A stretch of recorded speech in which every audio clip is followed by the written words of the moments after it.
మా legend tigers Naresh గురించి, శ్రీను మహాగురించి, దినేష్ మహాగురించి, వీరేష్ మహాగురించి, రమేష్ మహాగురించి అందరికీ కూడా కోటి కోటి ధన్యవాదాలు. అలాగే మా లెజెండ్ ప్రకాష్ మహాగురించి కూడా గట్టిగా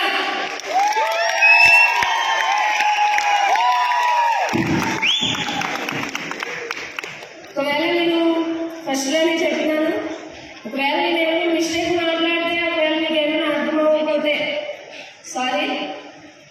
అయితే మా లైఫ్ స్టైల్ ఫస్ట్లో ఓకే, మీకు ఆల్రెడీ నా రెస్పాన్స్ చూశారు కాబట్టి అందులో ఓకే బాగానే ఉంది.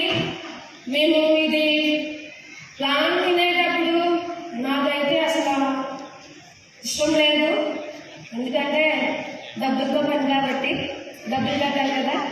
అందుకైతే నేనైతే ఫస్ట్ నేను వద్దనే చెప్పాను. అలాగా ఈయనైతే ఒక 3 months కలా ఓకే అన్నా, నేనైతే అప్పటికి కూడా ఒప్పుకోలేదు. అయినా సరే నాకు తెలియకుండా వాళ్ళు పిలవడం కట్టడం అంతా జరిగింది. ఫస్ట్లో అయితే నేను చాలా ఇతనికి సపోర్ట్ అయితే నేను చేయలేకపోయాను, సారీ. అయితే తర్వాత ఒక మేము డీడీ కట్టే కూడా ఒక 4 months 5 months వరకు కూడా మేము అసలు దీని జోలికి వెళ్ళలేదు మేము. ఎందుకంటే మాకేం తెలియదు, వెళ్ళాలి చేయాలి అని అంటే ఈయన ప్రోగ్రామ్స్ అదిగా ఉంటాయి కదా, కాబట్టి వాటి కోసమని వెళ్ళడం జరగలేదు. అయితే ఎప్పటికప్పుడు మాకు గుర్తు చేస్తూ మన రమేష్ బాబు గురించి, దినేష్ గురించి వీళ్ళందరూ మాకు వస్తా ఏంటి రమేష్ గారు ఏంటి అని అలా గుర్తు చేస్తూ ఉండేవారు. అయినా సరే నేను వాళ్ళు వచ్చినప్పుడు ఈయన్ని ఏంటమ్మా ఎందుకు ఏంటి అని ఈయనైతే నేను అసలు కొంచెం కోపగించుకోవడం అలాగా జరిగేది. అయినా సరే ఈయన ఏమి లేదమ్మా అని సరి చెప్పేవారు. అయితే ఫస్ట్ మేము ఎంటర్ అయిన ఒక 6 monthsకి దిశ వచ్చిందండి. మేము ఫస్ట్ అక్కడికే వెళ్ళాము, బెంగళూరు. అయితే మేము వెళ్ళడం కూడా మాకు ఇష్టం లేదు. అయినా సరే సోము మహాగురించి మాటలు విన్నాక ఎవరు నో అని చెప్పగలరు?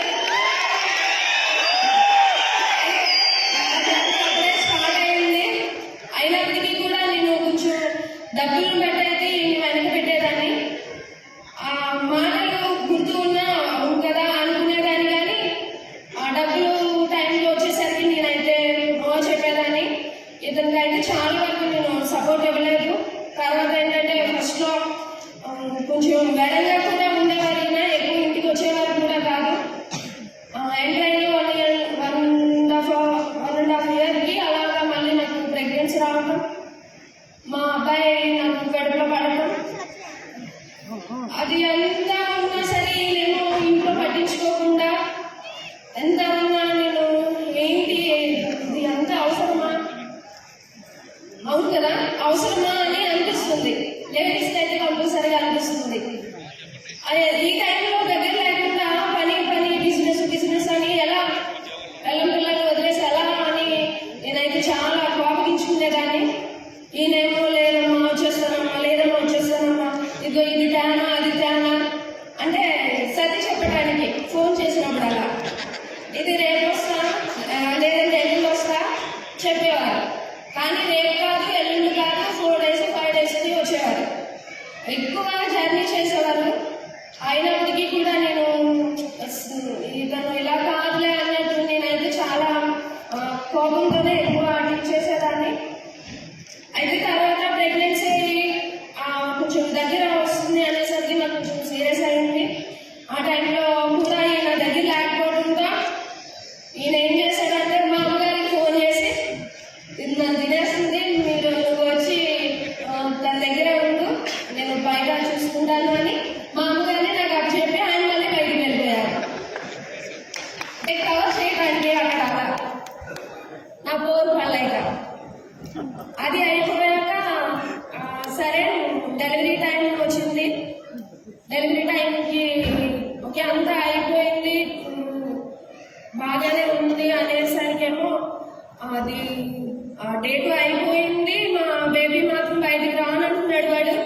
సిజరీన్ అన్నారు. మళ్ళీ దానికి అమ్మ ఇలా అంటున్నారంటే, అమ్మో అవునా, నేను ఇలా అన్నాను అలా అన్నాను, వాళ్ళకి మాట ఇచ్చాను వీళ్ళకి మాట ఇచ్చాను అవునా అని. అది కొంత ఇప్పుడు అయ్యో బేబీ రావాలని అని కాదు, కానీ 50-50 ఒక 50% మా వైపున, ఒక 50% మాత్రం టీం వైపు ఉండేది ఆయన మైండ్ అంతా. తర్వాత అది అయిపోయాక కూడా ఇంకా ఆ బేబీ కూడా బయటికి రావడం అంతా అయిపోయింది. ఇంకా తర్వాత అబ్బాయి అనేసరికి ఇంకా ఆయన సంతోషానికి అవధులు లేవు. అప్పుడైతే నన్ను విడిచిపెట్టలేదు. ఆ 4 days కూడా నాతోనే ఉన్నారు. ఇంకా ఫోన్లు వచ్చినా సరే పెద్ద అది పక్కన పెట్టారు ఆ 4 days. అప్పుడు హ్యాపీగా ఉన్న 4 days. అయితే ఈ లోపు మళ్ళీ నాకు చిన్నది కాదు పెద్దగానే బేబీకి కానులు అన్నారని హాస్పిటల్లో పెడితే, ఆ హాస్పిటల్లో మళ్ళీ నేను బాత్రూంలో పడిపోయాను. పడిపోయినప్పుడు నాకు కుడికాలు మళ్ళీ ఫ్రాక్చర్ అయింది. ఫ్రాక్చర్ అయినప్పుడు ఇంకా ఈయన మరి ఏమనుకున్నారో ఏమో, అయితే అది కూడా నాకు మంచిగా అనుకున్నాను నేను. ఎందుకంటే మీకు ఆ లేడీస్కి అర్థమై ఉంటుంది, ఆయన నాతోనే ఉన్నాడు 2 months. అది కూడా నాకు హ్యాపీ అనిపించింది. కాలు ఫ్రాక్చర్ అయిందన్న బాధ కన్నా ఈయన నాతో ఉన్నాడని, ఏంటంటే కాంటాక్ట్ లో ఉన్నా, మార్నింగ్ వెళ్ళి ఈవినింగ్ రావడం అలా జరిగింది. ఆ 2 months నాతో ఉండడం చాలా హ్యాపీ అనిపించింది. తర్వాత జర్నీ కూడా చాలా బాగుంది. నాకు కొంచెం ఓకే అనిపించింది బిజినెస్ లో. తర్వాత కూడా ఏమైందంటే నేను కొంచెం అది చిన్న బాబు కదా, నేను కొంచెం ఫోర్స్ చేయడం ఇంకా కొంచెం